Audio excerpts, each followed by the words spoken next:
Welcome to APCUG's Saturday Safari, where we get together quarterly and take a deep look into the jungles of technology and learn more. Today, we have one of our premier presenters with us. One of the things that we do now is we use our smartphones more and more and more on a daily basis, and that drains battery. And we always end up then having to plug it in and charge it up so it's already ready for the next time. Well, John Krout's going to be able to share with us today some ways to extend the life of smartphone batteries and maybe save you some time from not overcharging your battery. So, John, what do you have to share with us?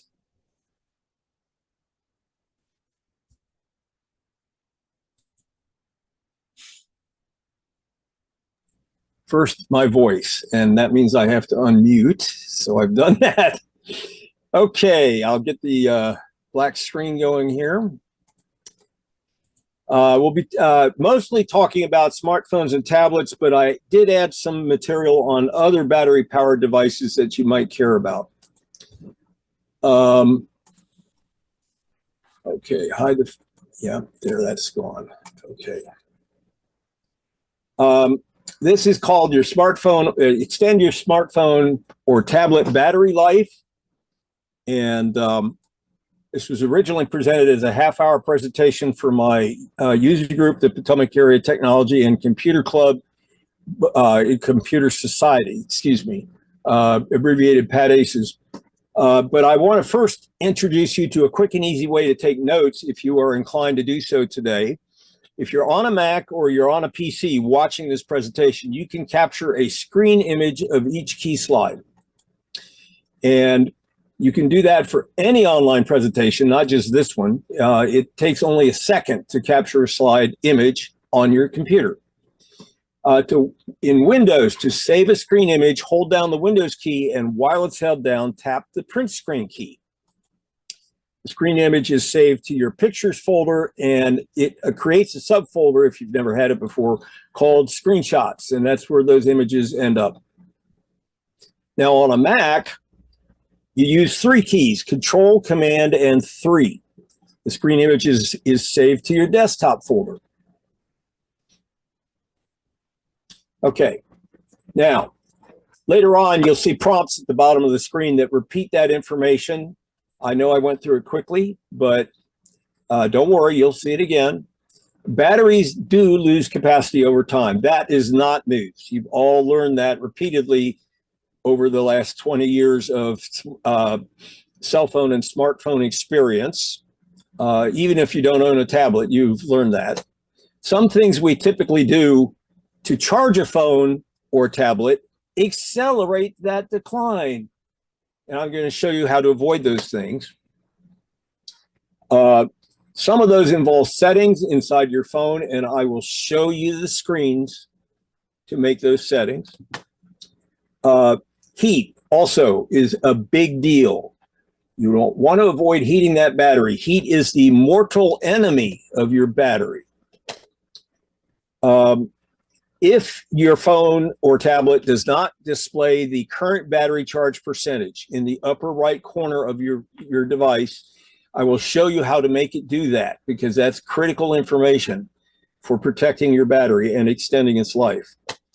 A low battery alarm app is available for Apple and Android devices. I've now incorporated that information in this presentation. And if you want to shoot a picture of the agenda, I put those reminders at the bottom, Windows on the left, Mac on the right. So I'll grab a little bit of water while you all do that. Okay.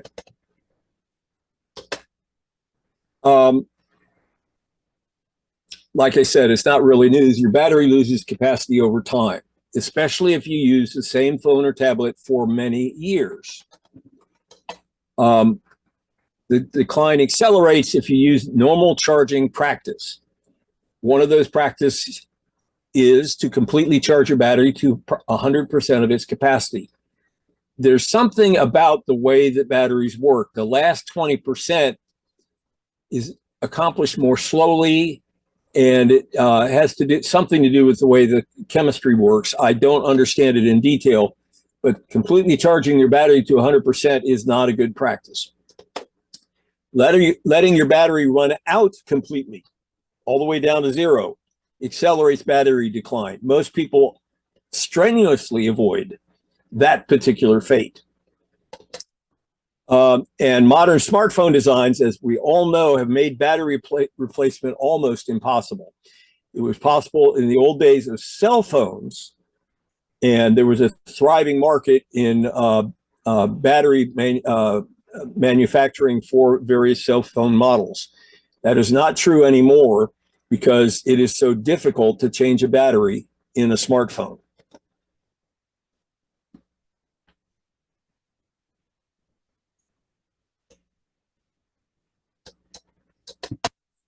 Now, I'm going to give you 3 tips on how to avoid accelerating your battery's demise, how to extend its battery life. The first one is to avoid running out, and there's some real simple ways to do that. This is one of them. These days, you can buy a small power bank battery, such as the one that I've depicted here, that can recharge your phone and tablet while you are on the go. Maybe you're walking a dog in the park. Maybe you're in your car. Maybe you're at work. This battery costs $9.99 on Amazon as of May 15th, a couple of days ago. I've recited its size. Its diameter is basically an inch, and it's 4.2 inches long. It has a 5,000 milliamp hour capacity, and it's available in designer colors. It's smaller and lighter than your smartphone. It easily fits in a pocket or a purse. It includes a flashlight and USB-A and USB-C sockets and a cable that has USB-A on one end and USB-C on the other end. Use that to charge the battery, and when you want to charge your phone or your tablet, you plug it into the USB-A socket and plug the USB-C plug into your device. And 2 of the brands that sell these things in various colors are SIXTHGU. I have no idea how to pronounce that, and Miadi. So take a moment, shoot a screenshot of this one, because even if you felt that the old power banks with 20,000 or 30,000 milliamp hour capacity were too big and heavy, these things are easy to carry around.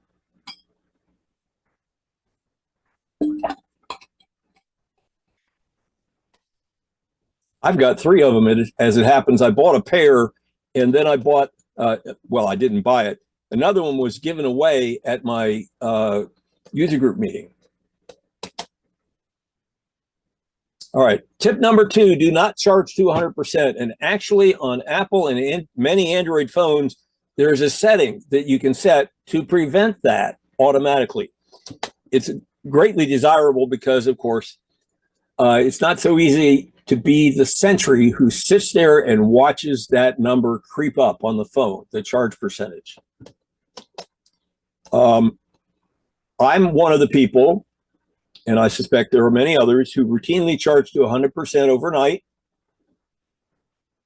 I wasn't going to stay up till all hours just to make sure it didn't charge past 80 or 85%.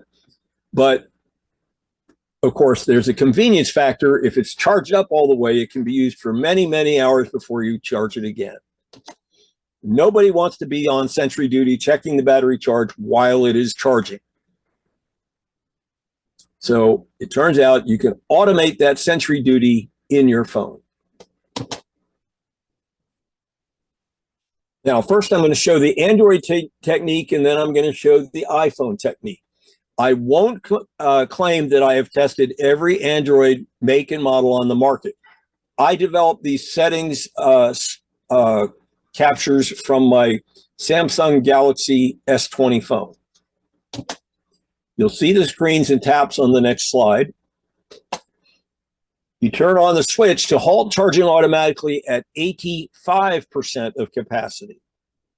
Now, unfortunately, that 85% limit is not user adjustable. It's built in, take it or leave it.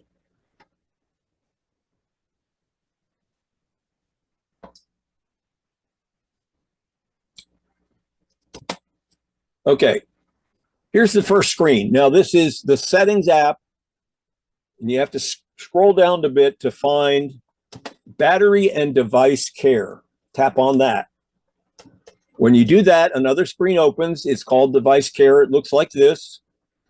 Now the next tab is kind of hard to see because there's some words down there that are printed in very small fonts. What you want to do is tap battery. I've circled it for you. When you tap battery, a third screen opens. Here it is. And in this screen, tap more battery settings. Now, in more battery settings, the fourth screen, you finally reached the place where you need to be. And it's called protect battery. I've circled it here. When you turn that on, the phone will not allow the battery to be charged more than 85% of its capacity. That's a good thing for extending the life of your battery. Okay, now, in this picture, the switch is shown in the on position. I hope you all are familiar enough with this, so that should be obvious. But you can see the switches above it are turned off because those are on the left position and show gray color. When they're turned on, the switches are in the right position and show blue.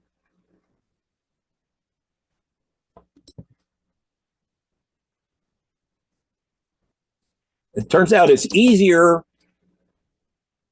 on an iPhone because there's only 3 screens to navigate through. And you'll see those on the next slide. These were captured from an iPhone 10 running iOS 16.7. You turn the switch on to halt the battery when it reaches 80% of its capacity. And again, in Apple, that number is not user adjustable.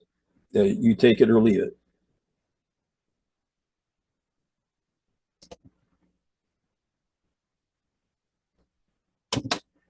All right, here are the 3 screens. First of all, you open settings and scroll down to battery. I've circled it there for you. It is not going to be visible when you open settings. As you know, settings is a very, very long screen. You have to scroll up and down to find what you want. Here's the battery. I circled it for you. Click that. When you do that, you open this battery screen, and you've got one more tap to make to get to the switch screen. It's battery health and charging. I've circled that for you. And here's the third screen, and it has the battery switch on it. It's labeled Optimize Battery Charging.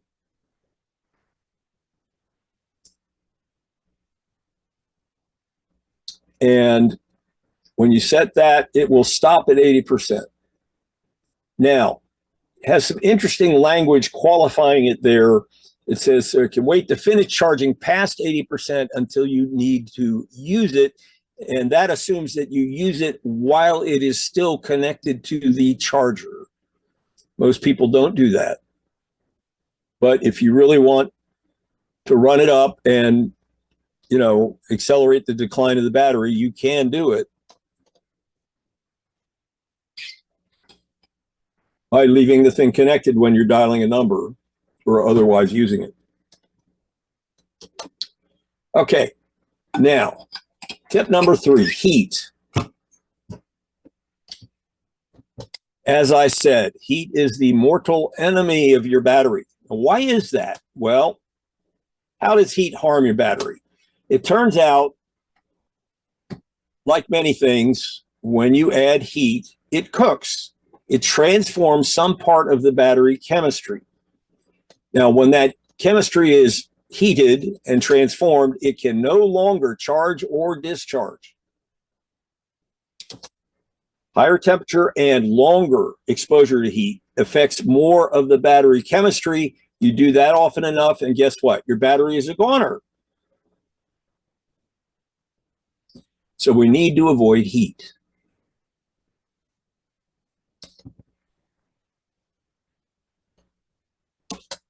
All right. Now, there are lots of situations where we heat the phone passively. Never leave your phone sitting in the sun. Never leave your phone in the path of hot air, especially in your car on a phone holder attached to a vent in the wintertime. That's bad. Never set your phone on a warm surface or atop or underneath an operating electrical blanket. A warm surface, for instance, might be a laptop that's closed.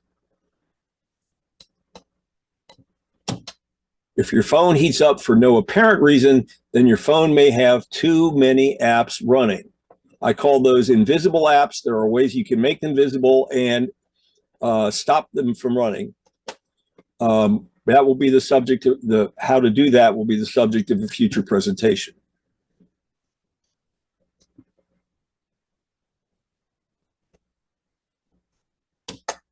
All right, now, the other thing is charging, and charging can heat your battery.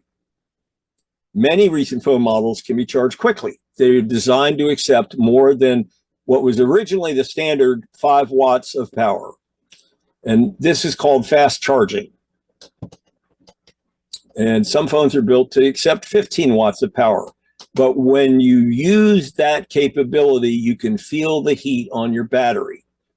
It is transforming some of the chemistry so that it will no longer charge and you're losing battery capacity.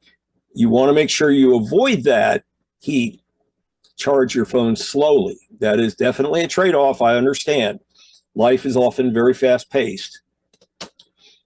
It turns out a perfect example of 15-watt charging is MagSafe wireless chargers for iPhones and iPads. And those things, fortunately, there's a way you can fix that. I will explain it. In fact, it's explained here. Every wireless charger has a USB socket. You plug in a cable and you plug the other end of that cable into a power block that's attached to AC power. Well, what you want to do is get a 5 watt. The power block that comes with MagSafe is 15 watts. What you want to do is replace it with a 5-watt charger. MagSafe will still work, but it will only deliver 5 watts if that's all it gets from the charging block. Now, I admit that there is some potential for confusion when you evaluate various charging capabilities, and that is because some chargers identify what they accomplish by the term watts, and some chargers identify what they accomplish by the term amps. And it turns out those terms are related in the way shown here. Watts is simply the volts times the amps. But as it happens, the volts is standard in all chargers for phones and tablets. It is 5 volts. So if somebody tells you that they have a 1 amp charger block, for instance, that means it produces 5 watts because it's the standard 5 volts and 1 amp of current, and that gives you 5 watts of power. This chart here is going to show you some other equivalences. 5 volts and 2.1 amps gives you 10.5 watts. 5 volts and 2.4 amps gives you 12 watts. Those are fairly common. Here's an example of one. This is one of the chargers I bought from Amazon. It's called Amazon's Basics brand. I'm going to magnify part of it for you. It is labeled 2.4 amp max per port, and that means it delivers 12 watts per port. I bought this before I knew what I was doing when I was heating my battery. 5 volts times 3 amps, that's 15 watts. That's going to heat it even faster. USB charger blocks usually specify the number of amps that they deliver. Wireless chargers usually specify the number of watts. Now, you can use this equivalence table that I've just provided you to compare all of those things.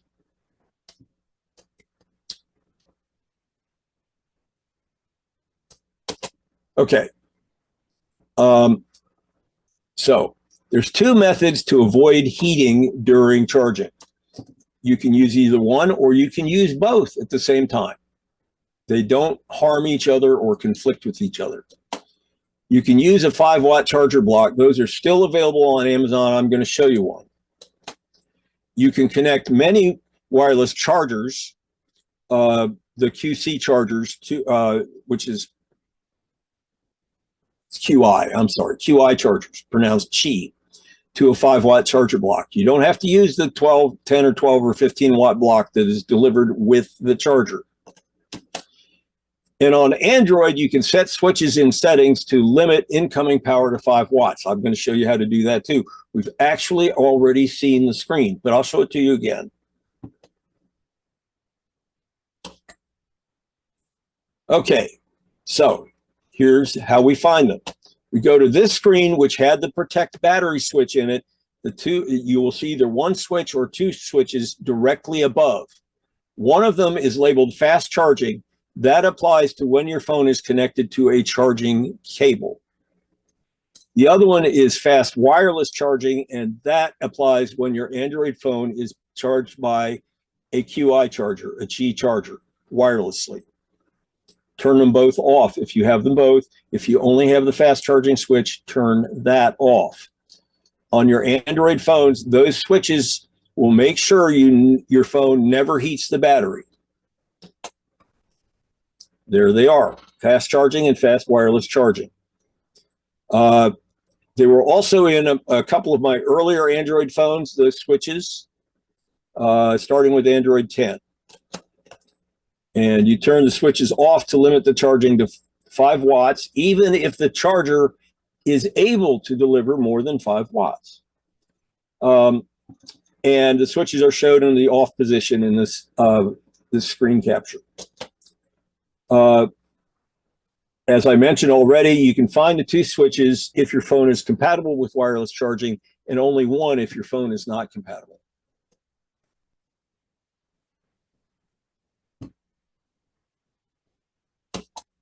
All right, here's the 5-watt charger blocks that I found on Amazon. I found these back in January when I first made this presentation for my local user group. But as it happens, the prices come down by a whopping 50 cents.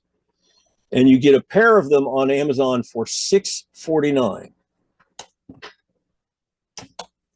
And you can use that charger block and a USB cable to charge your phone or your tablet. If you own a USB powered Qi charger, a wireless charger, then you can use the 5-watt charger block to power that as well. So it will only deliver 5 watts. And that's the best option for those of you who have an iPhone or an iPad.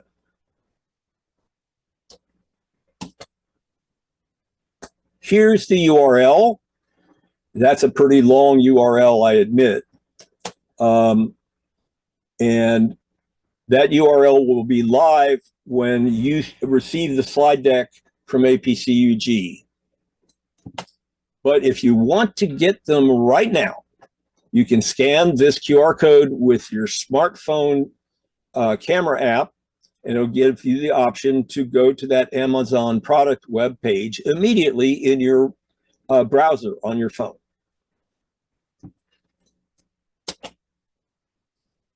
For those of you who are inclined to try to copy that by hand, that URL, let me point out the scanning avoids typos when typing a URL. And of course, when you type something very long and convoluted like the URL here, there's a pretty good chance that typos are going to creep in. I think the QR codes makes your life a lot easier.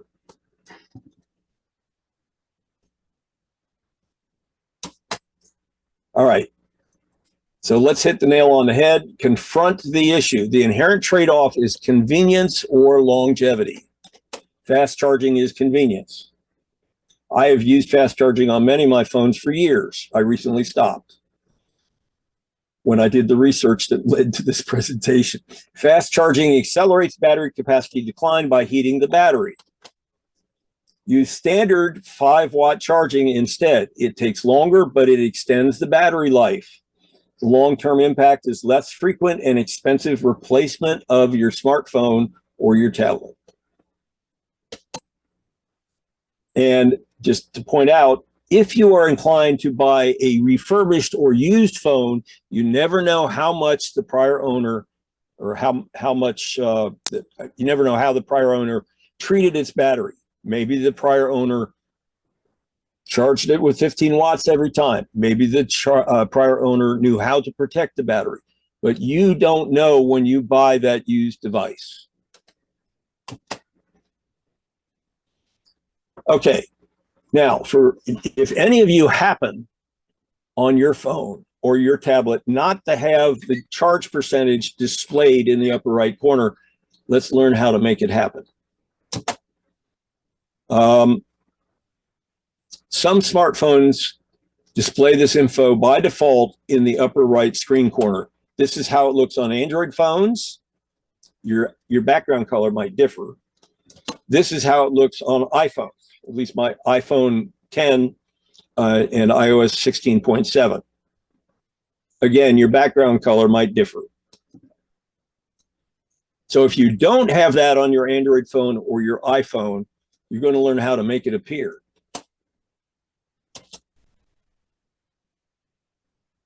Here's the Android method. The taps take you to more battery settings, which we looked at before. That was the fourth screen when we were talking about protecting the battery. Now, there is a switch up there called Show Battery Percentage. If it's off on your phone, turn it on. And here again, because the switch is in the right-hand position and it has blue background, that is turned on. That's what it looks like when it's turned on. Tap to turn the switch on or off.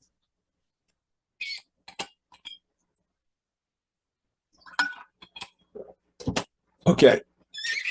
On the iPhone, the tap sequence is Settings, Battery, Battery Percentage, Switch. It looks like this. And it's in the battery screen. So you really only have to tap, find battery in the settings, tap that word battery, it opens up this screen. And of course, there's the switch. It's shown in the on position. It is green and on the right-hand side. If you want to turn it off, you can do that. You tap it again, and it, like the one that says low power mode, it'll turn gray and move to the left.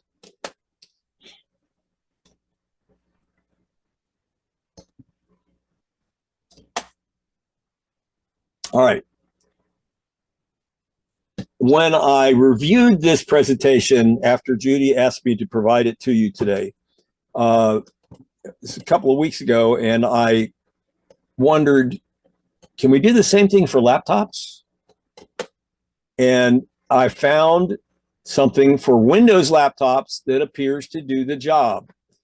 A few days ago, I found a video documenting a Visual Basic script, which is a text file, to set high battery alarms on Windows laptops. And that's not a low battery alarm, but it's pretty darn useful because there's no way to tell a Windows laptop to cut off the battery charging at 80% or 85%.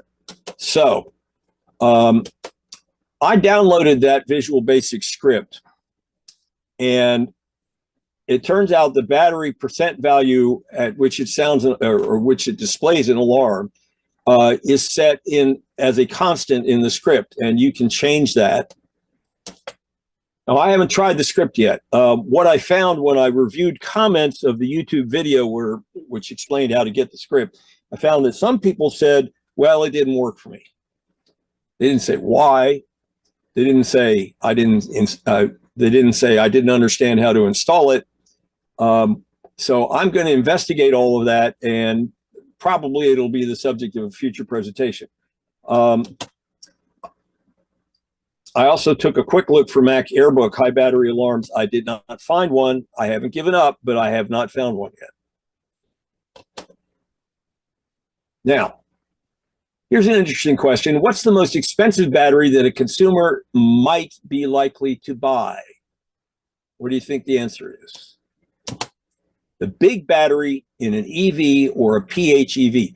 That second acronym is pluggable hybrid electric vehicle, and I happen to have driven one of those for I'm on my second one now, so I've been driving them for 9 years. Like smartphone batteries, PHEV and EV traction batteries, that's what the big batteries are called, also lose capacity over time. Now, my 2015 Prius plug-in, which was a PHEV, lost about 30% of its traction battery capacity in the 8 years that I drove it. That's a lot. Battery longevity or lack thereof has a direct impact on the resale value of these cars. And because of that, the makers have spent a great deal of time and attention on perfecting, not only perfecting the batteries, but also perfecting the software in the cars that interact with the battery. And because of that, there have been so many improvements that both Kia and Toyota and maybe other car makers, I haven't looked at them, now guarantee their traction batteries for a full 10 years. Now, I don't know what the metes and bounds, the limits of that guarantee might be for each of these. But I will tell you that I know that some of the Kia models actually have a configurable 8% cutoff, just like on an iPhone and an Android phone. So let's look at low battery alarm apps for Apple and Android portables. Here's the one for Android that I use. It is called Battery Alarm. That is, how shall I put it, not a very original name. And it's been used in a few different apps that do more or less the same thing. This one is published by this fellow here.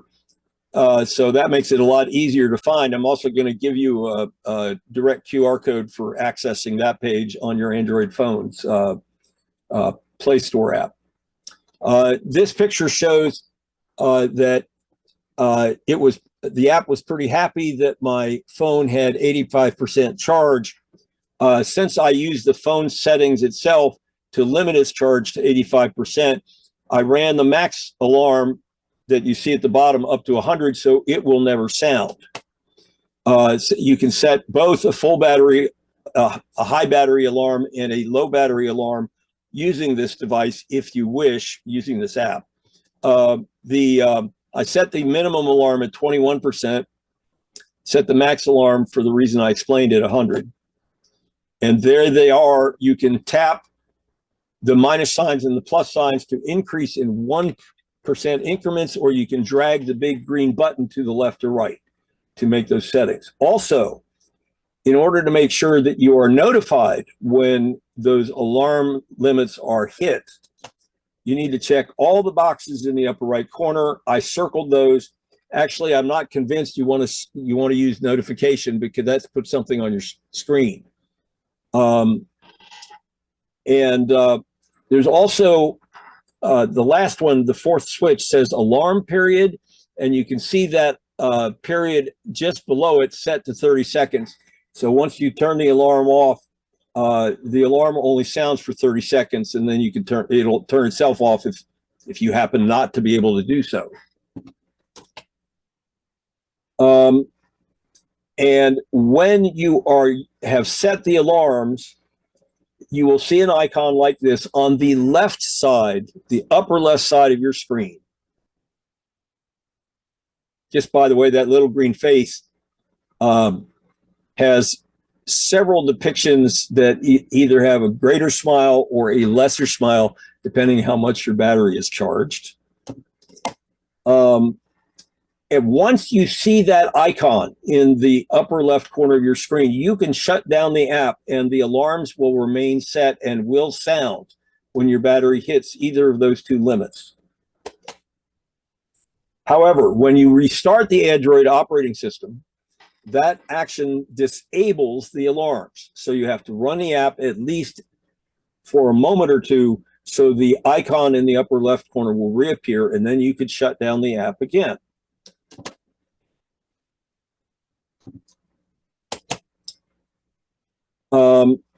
Now, how to obtain the app. If you have an Android phone or an Android tablet, you can scan this QR code with your Android camera app. It will give you the option of opening the Play Store to the page that allows you to download this app. And that's what the page looks like. Now on your screen, it'll say, the button on the right will say install. On my screen, because I already have it installed, it gives me the option to open it. Open the app.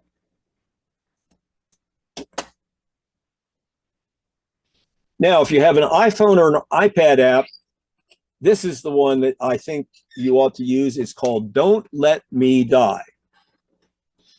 And you can see the creator of the app had some fun with the artwork there. The first screen asks you to create a free account. I am not convinced that this is required, but I couldn't figure out a way to get off this screen to use the app. So I created a free account. And you do that by tapping register now, which I circled for you. This app does let you set multiple low battery alarms, each with its own sound. So you can set one at 25%, one at 22, one at 20, one at 18, one at 15, make each of them sound a little more alarming. You can choose app provided sounds. You can choose any sound on your device, M4A, or the ringtone sounds, M4Rs, or record your own voice, or for that matter, any other sound nearby in order to create a custom sound for an alarm. Now, this is the main screen in the app, and it will show you in those two, they're not ellipses, but those two black background sections there, they'll show you the alarms that I have set. It'll also show you the name of the sound file that I chose to play at each of those levels. If you want to add any, if you're using it for the first time, you would tap the plus icon, which I've circled and pointed to here. If you want to add, if you already got one created, you can tap it and it will let you create a third one or a fourth one or a fifth one.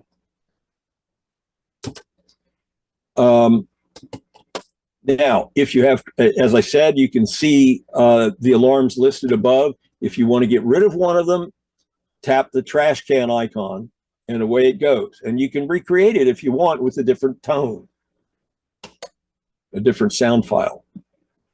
When you do tap the plus icon, this screen appears, and you can see initially at the top of the screen, there is a percentage value scrolling window. You have to scroll quite a ways to find 20%. You do that first, and then you can either tap choose file, meaning choose an audio file, or record audio to associate with the alarm. Once you've done either, once you've chosen a percentage and either chosen a file or recorded audio, you can tap the submit button. When you tap choose file, this pop-up appears and it lists files that are already associated by the app. They were delivered with the app.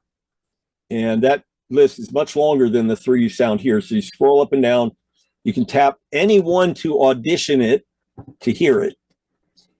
And that also chooses it, but it doesn't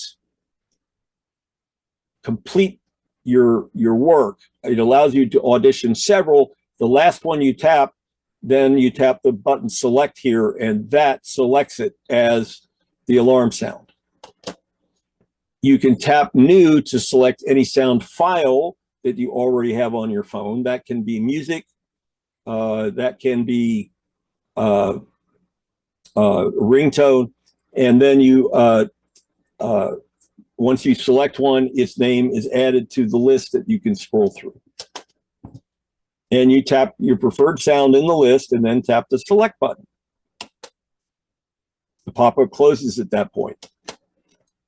So here's the app Its name is unique in the app stores, you might guess, so it's not hard to find. But if you really want to find it right now, you can scan this QR code with your iPhone or iPad camera, and it'll give you the option to open the App Store to the page from which you can download Don't Let Me Die.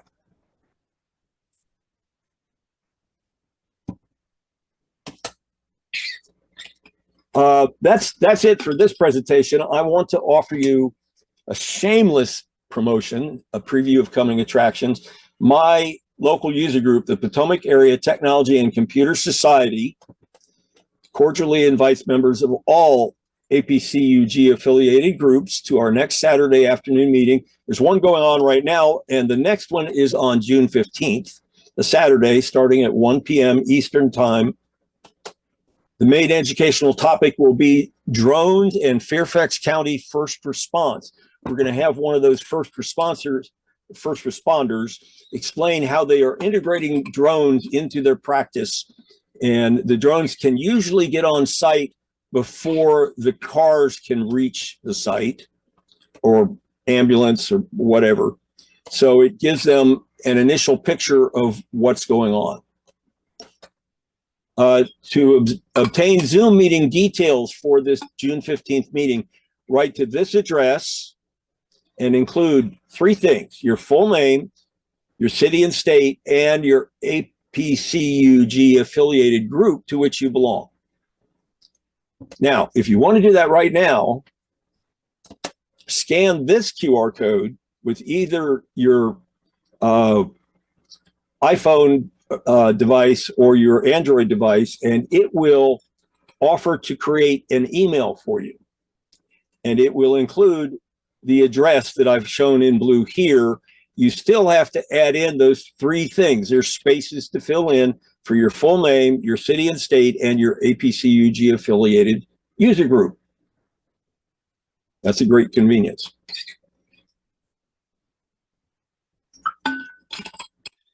All right, so we're done, and I'll be happy to entertain questions. There we go. Hey, John, thank you for an outstanding teaching presentation. And all of you folks who are attending this free presentation workshop, they were things that I wanted to learn about. And this is what I tell my group: give me some suggestions, offer to give a presentation, or you learn about what I'm interested in learning about. And I've always wondered about easiest to do, and Joel walked me through that perfectly. Eclipse, when John Krout said he had, gone down to Texas and couldn't give the presentation that I asked him to because he wasn't home. But he was thinking of putting this Eclipse one together. I said, gotcha. And I absolutely want to learn how to not wear out my iPhone battery. So thank you guys for all 3 presentations. I appreciate, as a tech teacher, learning about this kind of stuff. It is so cool. And a question from the other John said, I have the setting for preventing charging beyond 85%. But this morning, after unplugging the Android from the charger, it read 100%. That's an interesting experience. I've not had that experience, so I'm not sure quite how it could happen. I would check to make sure the switch was on after it said 100%, but beyond that, I really don't know. I will say my experience, I use that on my phone, my Android phone, and my experience has been very interesting because sometimes it'll say 85, sometimes it'll say 84, sometimes it'll say 83. What it does is, on mine, is turn off, and at some point it says, oh, we're below the limit, so it starts charging again. Then it turns off when it hits the limit and waits another 5 minutes, and then it says, oh, I'm going to start charging again. So it kind of oscillates. I've not heard of somebody who's turned the switch on and it ignored the switch. So that's a novel experience. And that's the best I can tell you. Maybe it just happens in Newark, Ohio. What do we know? you know, it could be the tornadoes that keep coming through. Well, you know, you never know, John. What can I tell you? Bill James says, for those of you who use Windows 11 on a laptop, it has extensive battery management settings, including what is referred to as smart charging. Okay. Mine's on Windows 10, so naturally I couldn't find those things. Okay. Well, oh well. Will having many apps open in the background increase battery use substantially? Yes. Same situation on phones and tablets, but certainly on laptops. If you don't need them, shut them down. If you don't really need them, remove them. Well, there's that too. Thought I'd add that. Okay, Joel, you're on.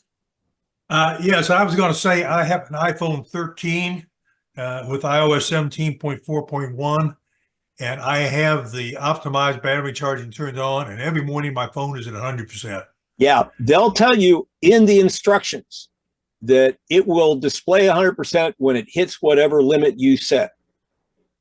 So iPhone tackles it differently from the way that Android tackles it. Okay. Android, when you normally you set 85% on Android, when it's done, it will say 85%. When you set 80% charging on an iPhone, when it's done, it says 100%. I know that is not, how shall I put it, intuitively obvious. I had to read the fine print. The other thing I noticed, the graph of the charging pattern, I probably plugged it in about 11:30 or something like that at night, and in about 2 hours it was charged up and had a plateau, and then another 2 hours later it charged at a slower rate up to the 100%. You know, they don't tell you everything. That's all it is. We have to learn by experience, like you just described. Mm-hmm. And also it depends on the iPhone or the Android number phone. Which one do you have, John? Didn't you say? This is a Samsung Galaxy S20 running Android 13. Okay, some guy says my Android 13 Samsung S20 doesn't have the same setting pages. His setting page is organized differently than the screenshots. Same brand of phone. Same Android 13. Mm-hmm. I have no explanation for that. Yep. And he said, just saying, and you know, that happens. Yeah, it can happen. I would go talk to your cell phone customer service, see if they can talk you through how to make it appear. Okay. And what iPhone screenshots did you have?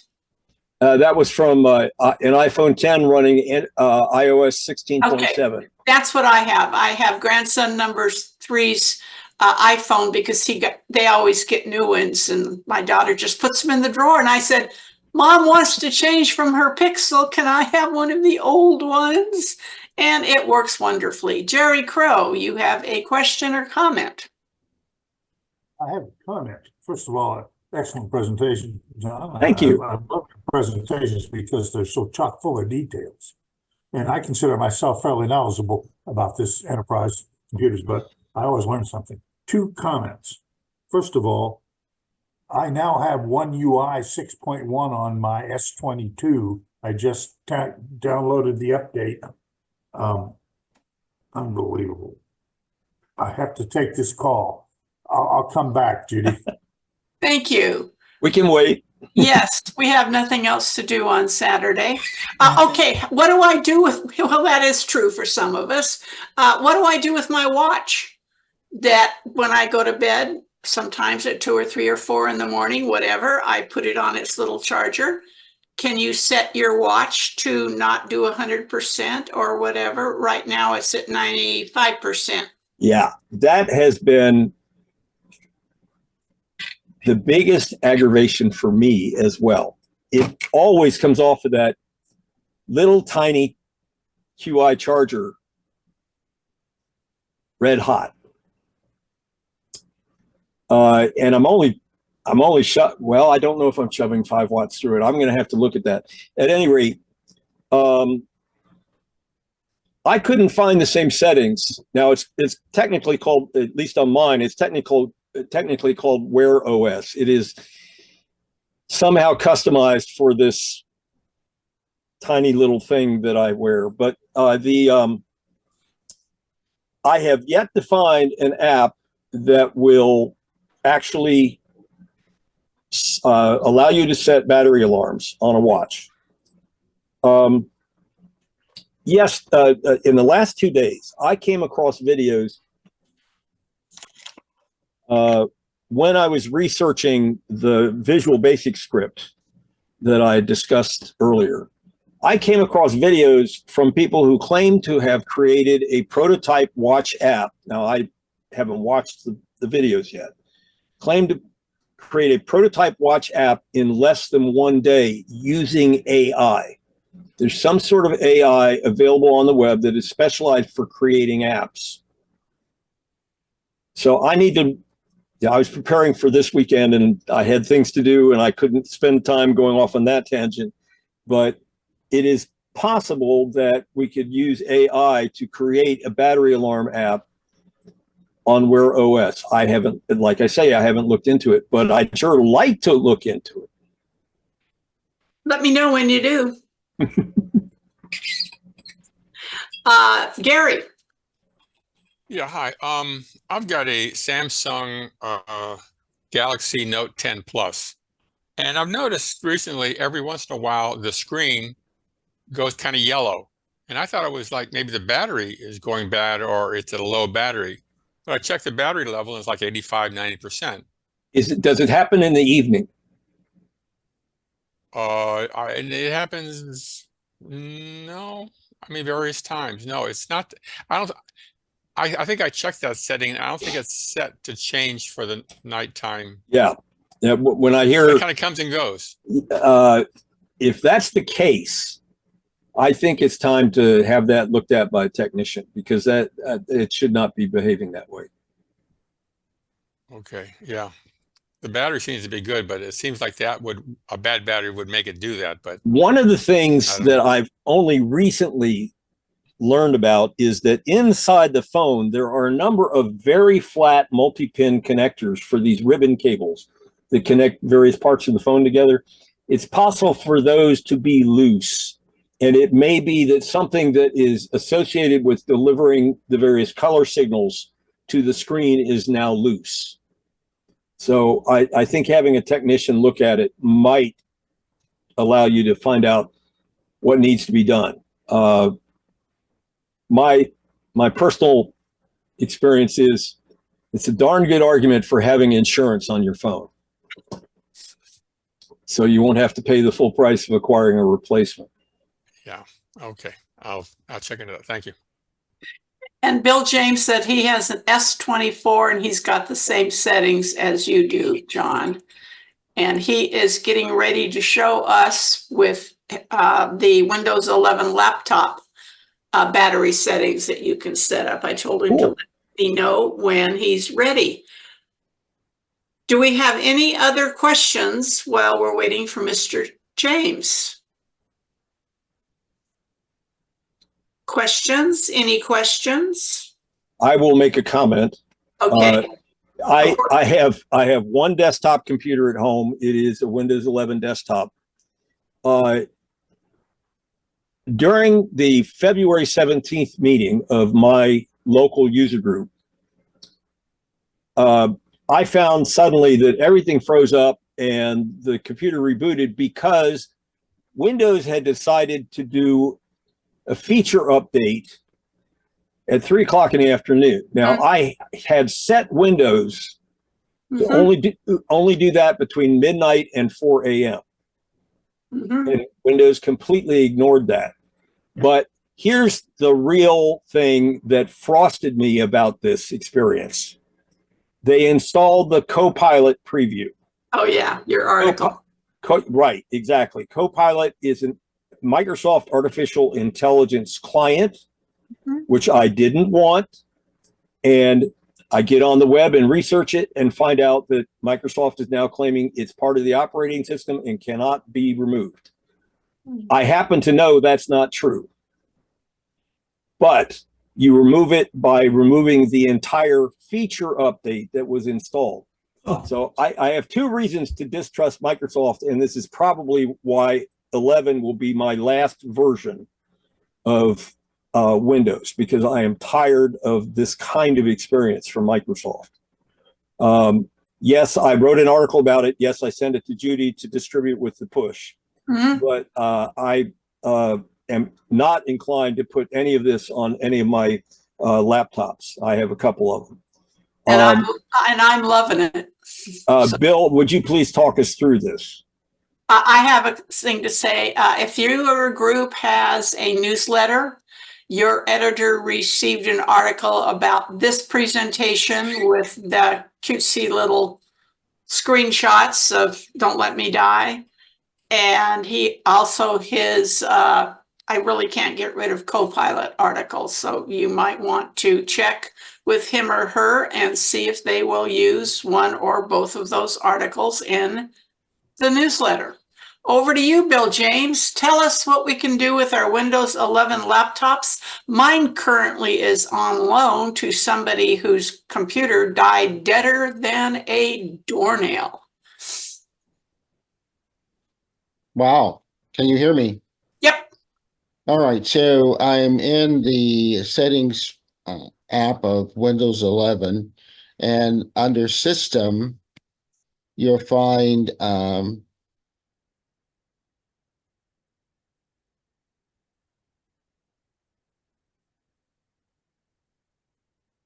power and battery, and that will bring you this screen. And of course, it shows you what your current battery charge is. And then if you notice below that, it says smart charging is on. And then there's a little link that says learn more. So you can go in and learn more about it. But time until fully charged for my laptop currently is 1 hour and 11 minutes. It also gives you energy recommendations where you can lower your carbon footprint. And of course, these are all tabs. And if you click on those, it'll give you suggestions of what to do as far as saving energy. So,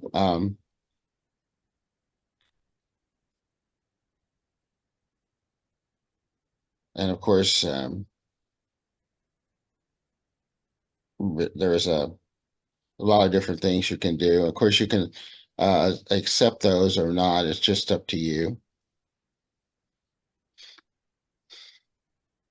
And then, of course, you have screen and sleep settings, which I think we're all familiar with as far as what happens when it's plugged into power, or what happens when the lid is closed, etc. So that's no different, just a different presentation. Power mode is optimize your device based on power use and performance. And you have a choice between balance, best power efficiency, and best performance. You have a battery saver, which will extend your battery life by limiting some notifications and background activities. And you can set that at what level of charge your battery happens to be at the time. In this case, it's set to automatically save when it's 20% at charge. And of course, you have the other settings as well. You can lower the screen brightness, which also will do battery savings. And then the next tab will tell you your battery usage. And it gives this graph and tells you exactly how much battery you've used over a period of time. And it also goes into further detail as what applications are being that are using the most energy. Did that say Zoom 72%? Yes, it does. Wow. That's because, Zoom is graphic intensive and it has a lot of things going on in the background. So it would probably be, of course, be a power hog. Mhm. And then it gives you related support about help with power, what to do as far as adjusting your power and sleep settings, charging power mode, and another one that's unrelated, lock your Windows PC automatically. But if we go here to learn more on the smart charging, it will give you this paper on how smart charging works. So every device manufacturer implements smart charging in a slightly different way. So it is based on the manufacturer of the PC. That's optimized for their specific device. For more detailed info about smart charging works, your device, visit the device manufacturer's website. But so what it does, if your device has smart charging tone, you will keep it on if you don't think you need it to have battery full charging soon. For example, if you're sitting at your desk with your device plugged in, this is why you might want to turn it off. It's when traveling, when working on longer amounts of times in places where you might not be near a power outlet, and when you think you may need full capacity of your battery. But as it goes into details, it says batteries wear out over time, which results in battery not holding a charge for as long as it's did when it was new. Keeping your battery charged to 100% all the time may cause it to deteriorate, as John said. And to help with this problem, some device manufacturers turn on smart charging on Windows 11. With smart charging, you don't need to worry about unplugging your device to keep it from charging to 100% for longer periods of time. Smart charging handles that for you.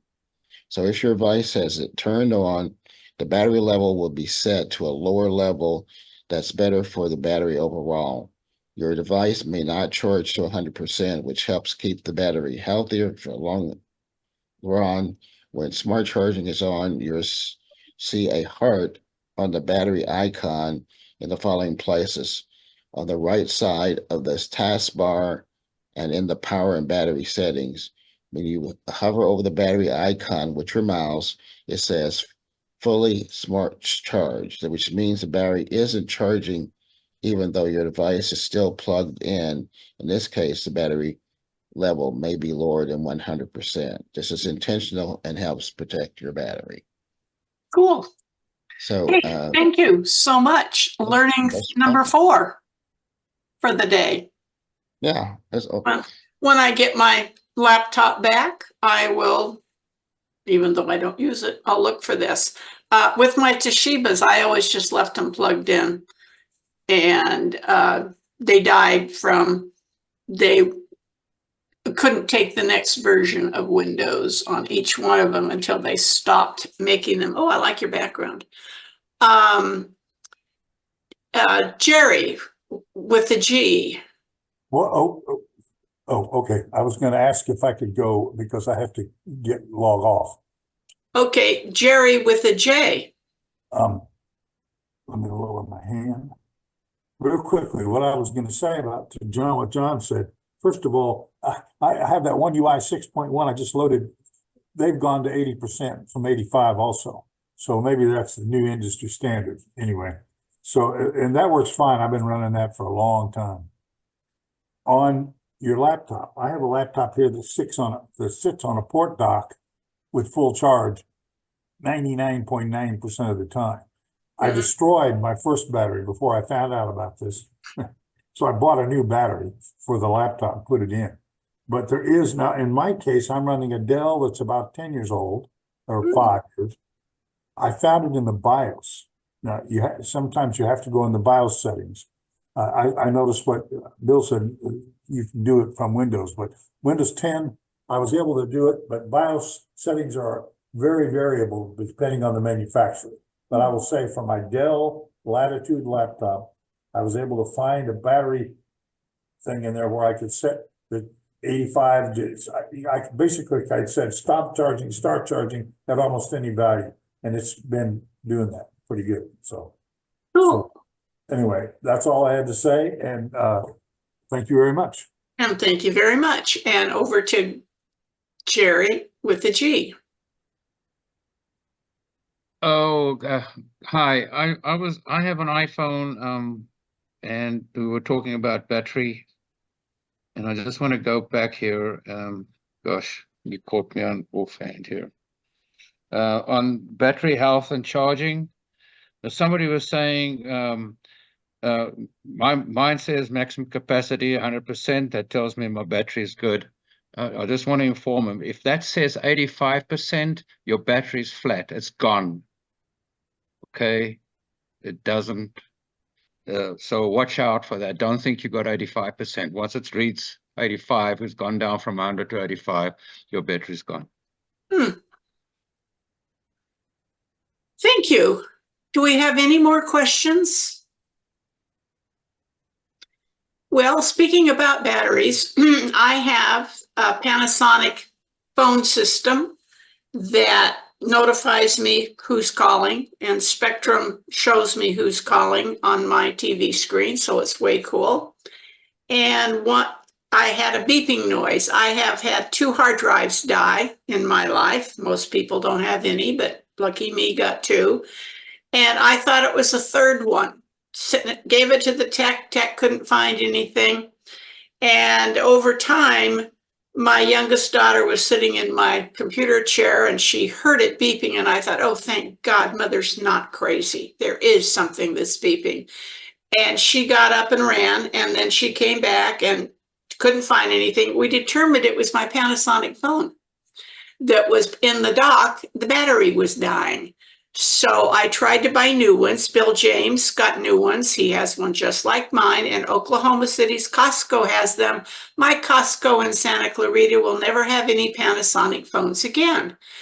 The guy did admit he knew nothing about technology, but I took that as a good answer. So I am changing out all of the batteries in my 4 Panasonic phones, and I figure they're going to last another gazillion years now. And kind of, booking this presentation, so to speak, got me on the kick that why don't I just change out the batteries and spend under $20 instead of over $100? So think about that with your phones that have batteries. So anyway, no questions? Thank you, guys. This was an absolutely fantastic Saturday morning for me. I hope it was for everybody else. Over to you, John. It was a fantastic Saturday afternoon for me. Oh, good. So I want to thank our presenters. They are always welcome back. Thank you, John. Excellent as always. And Joel, you're a perfect addition to our presentation team. So thank you for sharing with us. I want to thank Bill for being here to help take care of things, and Judy for doing our questions. We'll be back next Wednesday for a Wednesday workshop. I will point out that May is a month with 5 Wednesdays, so there will be a vacation Wednesday for the team on the 5th Wednesday, but we'll be back next week, and I hope everybody has a great weekend, rest of your weekend, and we're already halfway through May already. It's amazing. Thanks, everybody. Yep, and be brave. Raise your hand, get in touch, volunteer to do a presentation. We do nothing but have fun.